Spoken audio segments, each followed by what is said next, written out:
Kia ora te whānau a iho karaiti ko Andrew Dapute.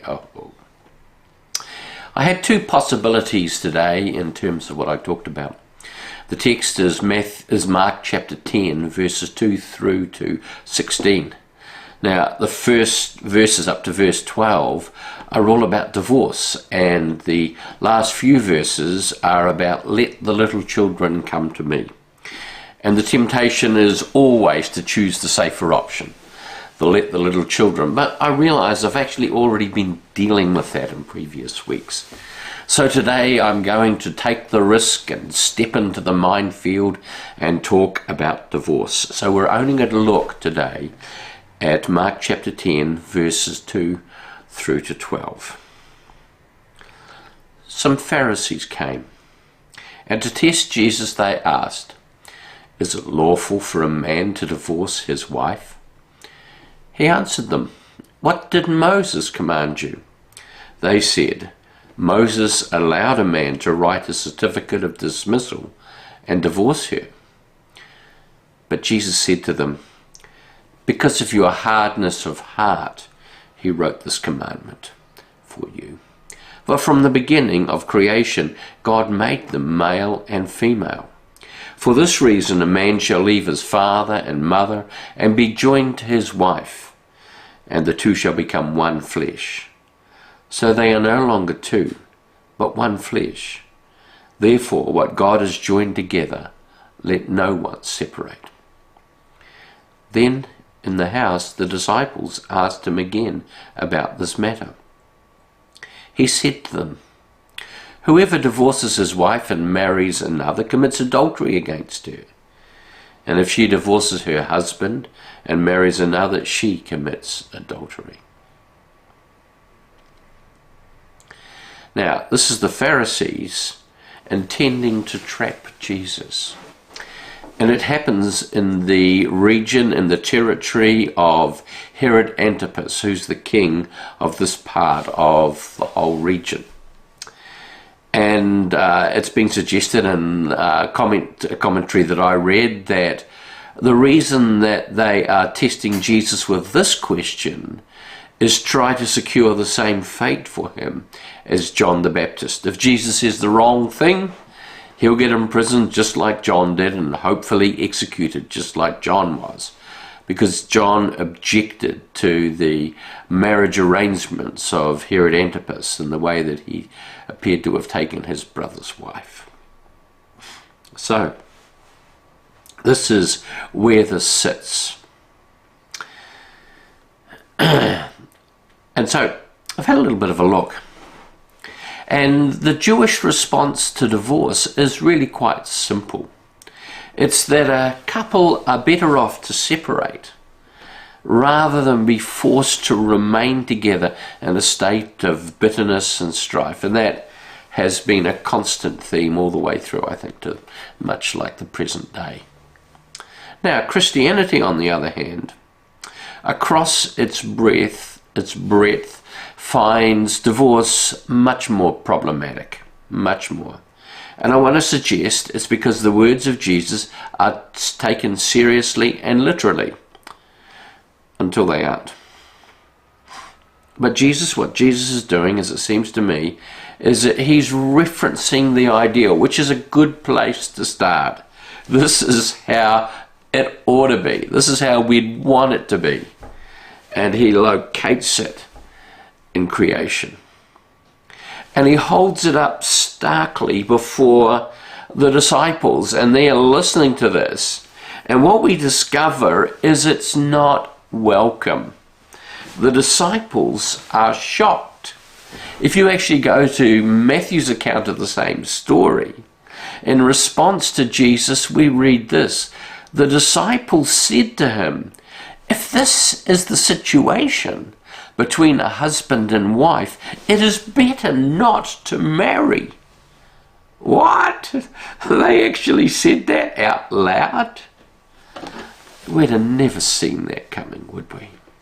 From an evangelical Christian perspective, that's quite shocking. People only entering into a marriage relationship as long as there's an easy escape route, certainly for men anyway. Well, it turns out that first century Judaism had two main rabbinic schools on this issue. There was Shammai, who was strict. He, as far as he was concerned, that only sexual immorality was a basis for divorce. And then there was Hillel, and he was much more lenient. You could get divorced, in his thinking, for almost any reason. And it would seem that the disciples leaned toward Hillel. The thing is that in Jewish society, divorce tended to work only in one direction. There's a legal paper which must come from the man called the get. It has to be carefully and properly constructed, and it's usually done by experts, people who are authorities in this area, to make sure that there is no wiggle room. You do not want to get this wrong. So while a woman could initiate divorce, it was by asking her husband to issue a get. And this could require court action to force the matter. And the impression I got was that it was actually quite rare. So, to the verse at the end here, verse 12, whoever divorces his wife and marries another commits adultery against her, Mark adds, that's verse 11, Mark adds verse 12. And if she divorces her husband and marries another, she commits adultery. Apparently, this is suspected that it's been written for a Rome-based audience where life is quite different and there's a much greater equality between men and women, a much higher level of egalitarianism. So, this is where we land. Judaism has significant escape routes from marriage, especially for men. And today, much of the Christian church worldwide leans towards Jesus' hard line. Before I address why Jesus might have taken this hardline approach and where it might leave us in this, the third decade of the 21st century, I want to talk a little bit about marriage, just a little. Ideally, as Jesus has indicated, a lifelong commitment. And marriage has always been regarded as a covenant, not a contract. Now, the difference is that a covenant is a commitment that one makes based on who I am, not on what you do. A contract is a legal document that says, I will provide these services and you will provide that. And if there's any amount of failure on one part or the other, the contract is null and void. You burn the toast 3 days in a row and it's over. I fail to mow the lawn on 2 Saturdays running and it's over. That's contract. But covenant says, actually, we're going to make mistakes. We're going to stuff up. We're going to get things wrong. But it's okay because we're committed to this. And I'm committed to you, not because you give a perfect performance every time, but because of who I am. And I hope you're committed to me in the same way. This covenant is based on a choice to love. And I want to emphasize that because feelings are fickle. They come and they go. And feelings of love can gradually seep away for all sorts of reasons. I'm wanting to suggest, though, that when we choose to love, when we make that choice, that conscious, determined choice to love, feelings can follow. And to choose to love is to simply choose the highest and best good for the other person. I want what's best for them. I want to bless. So we choose to love, and I want to suggest feelings fairly often follow. The question then becomes, why might Jesus have taken such a hard line? Well, the first option is that we can say simply, well, it's a reflection of the Genesis creation intention. And we can just stop there. Now, fair enough. Ideally, that would be so. In a perfect, pre-fall, Edenic world, that may work in every case. It clearly doesn't work today, nor did it in the first century.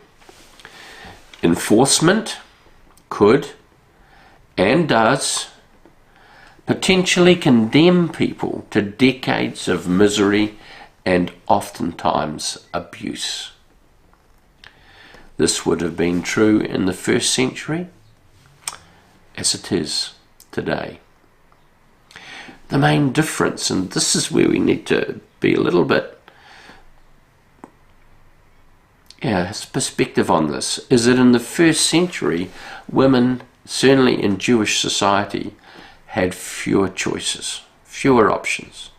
They were more like property, chattels in the relationship rather than partners. Much of the issue was securing property rights for the following generations, ensuring that the male line was protected. Thus, chastity was especially important for women. You remember the story of the woman who was caught in adultery? Where was the man who had committed adultery with her? He was irrelevant, because this was about her and her infidelity to her husband and the possibility of children being born to her who weren't her husband's. So that's where we are. So where was the divorced woman to go? What options did she have? Remarriage? Not so easy. Men not so keen on used property. Returning to her father's house? Assuming it's even possible. It wouldn't have been greeted with a great deal of enthusiasm. There's the assumption that the woman was in the wrong. She must be defective in some way, not up to it.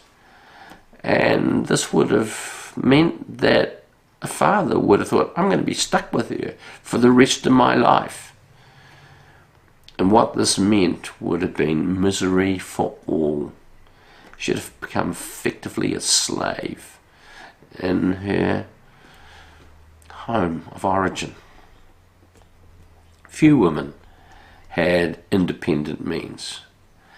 And so what was left to them? And I want to suggest that perhaps many would have been forced into prostitution as the only way of putting food on the table.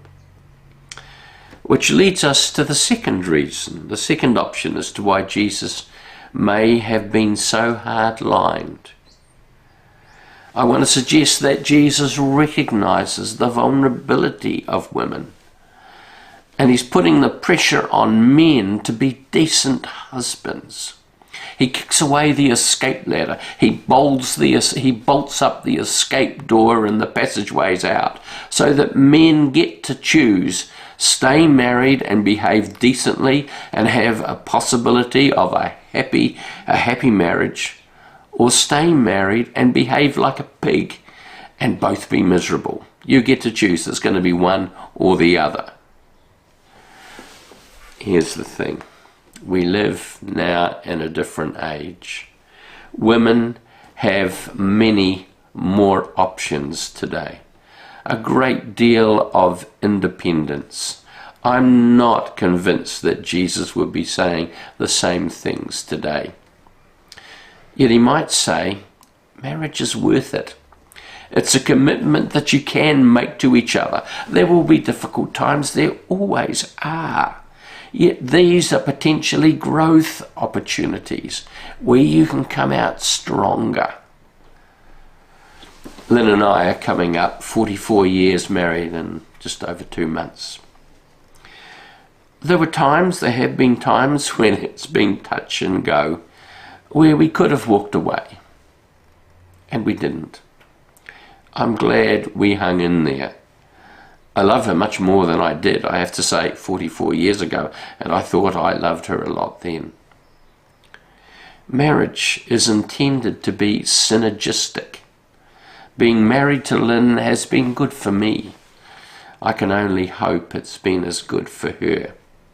When I use that word synergistic, synergy is where the total is greater than the sum of the individual parts. So, for example, in arithmetic, 1 plus 1 equals 2. But in synergy, 1 plus 1 might equal 5, or 17, or 122. It's where we each become more because we're married than if we remain single. As I said earlier, love is a choice before it's a feeling. I've recognized times when I've needed to recommit myself afresh to that choice, and invariably the feelings have returned, they've followed. Now, this is not to say that people should remain in abusive or long-term frozen relationships, where not only is synergy absent, but it's running into negative numbers where 1 plus 1 equals -2, or -5, or -17, or -122, where the individuals are being destroyed rather than enhanced. This is hardly the fullness of life that Jesus wants for us. I also want to suggest that it's important to recognize our part in why a marriage fails. I can think of one who is on his third marriage, and it's fine as far as he's concerned. He was always the innocent and aggrieved parties because none of his failed marriages were in any way his fault. Both his previous wives walked out, demonstrating their culpability. I'm sorry, it doesn't work like that. Even where we haven't done anything, there's still something about us that allowed it to happen. Marriage is hard work. It's a daily denying of self, and sometimes we don't do so well, yet it's worth it. Divorce surely has to be a last resort, yet it can allow a fresh beginning, a new chance at happiness, although statistics are against that being guaranteed.